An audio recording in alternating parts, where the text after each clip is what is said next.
တုံးဟန်ကိုဘာကြောင့်တိဆောက်ခဲ့ရလဲဆိုတဲ့လှုပ်ဝက်ချက်ပေါ့ဟန်အင်တာတိန်မန့်ကနေနှွေးထွေးစွာကြိုဆိုလိုက်ပါတယ်ခင်ဗျာအင်္ဂလန်နိုင်ငံရဲ့ဝစ်ရှဲလွင်ပြင်မှာခန်းညားထည်ဝါစွာတည်ရှိနေတဲ့တုံးဟန်ကြောက်တိုင်ကြီးတွေဟာကမ္ဘာရှေးအောင်သမိုင်းရဲ့အကြီးမားဆုံးဗေဒရီတွေကတစ်ခုပါပဲဒီလိုမော်နူမန်ကြီးကိုရှေးခေတ်လူမျိုးတွေဟာဘယ်လိုရည်ရွယ်ချက်နဲ့ထုလုပ်တိဆောက်ခဲ့လဲဆိုတဲ့ဒီမေးခွန်းရဲ့အဖြေကိုသမိုင်းပညာရှင်တွေဟာယနေ့ထက်တိုင်တိတိကျကျအဖြေမပေးနိုင်သေးပါဘူးဒီကြောက်တိုင်တွေကိုတိဆောက်ခဲ့သူတွေဟာစာနဲ့ရေးသားထားတဲ့မှတ်တမ်းတွေကိုခြံထားခဲ့ခြင်းမရှိပါဘူးဒါကြောင့်ပညာရှင်တွေဟာဒီနေရာရဲ့ရည်ရွယ်ချက်ကိုစည်ရင်းစရာတွေကြောက်တုံးတွေရဲ့ဒီနေရာအနေထားနဲ့မြေကြီးတွေကအထောက်ထားတွေကိုသာအခြေခံပြီးခံမှန်းရပါတယ်ဒါကြောင့်လဲစတုန်းဟန်ကိုဘိုးပြူပြီးရှေးအောင်သမိုင်းနဲ့ပတ်သက်တဲ့ theory အမျိုးမျိုးဟာအဆက်မပြတ်ပေါ်ထွက်နေတာဖြစ်ပါတယ်ဒီလိုမျိုးရည်ရွယ်ချက်ကိုအတိအကျမသိရဘဲလှုပ်ဝက်စမ်းကြယ်မှုတွေနဲ့ပြည့်နေတဲ့အတွက်တုံးဟန်ဟာကဘာတဝင်းဟာခီးသွားတွေနဲ့သူတည်သူတွေကိုဆက်လက်ဆွဲဆောင်နေပါတယ်တုံးဟန်ကိုတစ်ချိန်တည်းမှာတိဆောက်ခဲ့တာမဟုတ်ပဲနှစ်ပေါင်း1500ကျော်ကြာအောင်မျိုးဆက်ပေါင်းများစွာကအစဉ်စဉ်တိဆောက်ခဲ့တယ်လို့ရှေးအောင်သုတေသနပညာရှင်တွေကခန့်မှန်းထားကြပါတယ်ဒါအပြင်စတုန်းဟန်မှာရှိတဲ့သေးငယ်တဲ့ blue stone တွေဟာ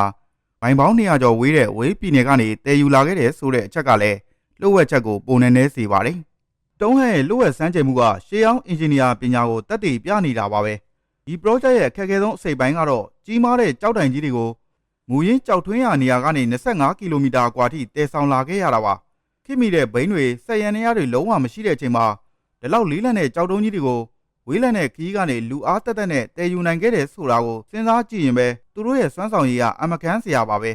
ကြောက်တုံးတွေကိုတည်ဆောင်ရုံနဲ့မကပဲတိဆောက်တဲ့နည်းပညာကလည်းအဆင့်မြင့်ပါတယ်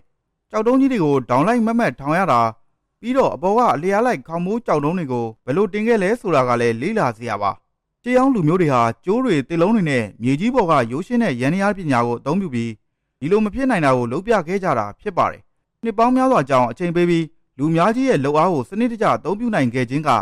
တုန်းဟန်ကိုတိဆောက်ခဲ့တဲ့ရှေးခေတ်ယဉ်ကျေးမှုရဲ့အစဉ်တန်းကိုဖော်ပြနေတာပဲဖြစ်ပါတယ်တုန်းဟန်ကိုဘာအတွက်တိဆောက်ခဲ့တာလဲဆိုတဲ့အချက်မှာနက္ခတ္တဗေဒဆိုင်ရာရည်ရွယ်ချက်ဟာထိပ်ဆုံးကပါဝင်ပါတယ်ကနဝင်ပညာရှင်တွေကဒီကြောက်တိုင်တွေရဲ့နေရာချထားပုံဟာနွေရာသီရှည်ဆုံးနေမှာနေထွက်တဲ့နေရာနဲ့စောင်းရာသီအတူဆုံးနေမှာနေဝင်တဲ့နေရာတွေနဲ့ကိုက်ညီနေပါတယ်ဒါကြောင့်စတုန်းဟန်ဟာရှေးခေတ်လူမျိုးတွေအတွက်စိုက်ပျိုးရေးနဲ့ပွဲတော်တွေအတွက်အရေးကြီးတဲ့အချိန်တွေကိုတိုင်းတာပေးတဲ့အေယာမပြက်ကလေးကြီးတစ်ခုပြည့်လှုပ်ဆောင်ခဲ့တယ်လို့ယူဆကြပါတယ်နောက်ထပ်အဓိက theory တစ်ခုကတော့စတုန်းဟန်ဟာဘာသာရေးနဲ့သက်ဆိုင်တဲ့နေရာတစ်ခုဖြစ်တယ်ဆိုတဲ့အယူအဆပါအချို့သောသူတွေတွေကဒီနေရာကိုဘိုးဘွားပီပင်တွေကိုဂုဏ်ပြုတဲ့နေရာဒါမှမဟုတ်ဝိပုဆူတောင်းတဲ့နေရာတစ်ခုဖြစ်သတ်မှတ်ကြပါတယ်အနီးနားမှာလူသားရုပ်ကျွန်းတွေများစွာတွေ့ရှိရတာဟာဒီနေရာထုံးတမ်းစင်လာတွေကုသရေးဆိုင်ရာအခမ်းအနားတွေလှုပ်ဆောင်တဲ့သာသနာရေးဆိုင်ရာဗိုလ်ချက်ဖြစ်နိုင်တယ်ဆိုတဲ့အယူဆလည်းရှိလို့နေပါတယ်ဒီတော့စတုန်းဟန်ဟာပြက်ကလေးနဲ့ဘာသာရေးနှစ်ခုလုံးပေါင်းဆက်ထားတဲ့နေရာတစ်ခုဖြစ်နေနိုင်ပါတယ်နောက်ထပ်စိတ်ဝင်စားစရာသမိုင်းကြောင်းရာတွေကိုလက်မလွတ်ရအောင် channel ကို like လုပ်ပြီး subscribe လုပ်ခဲ့ကြပါဦးခင်ဗျာ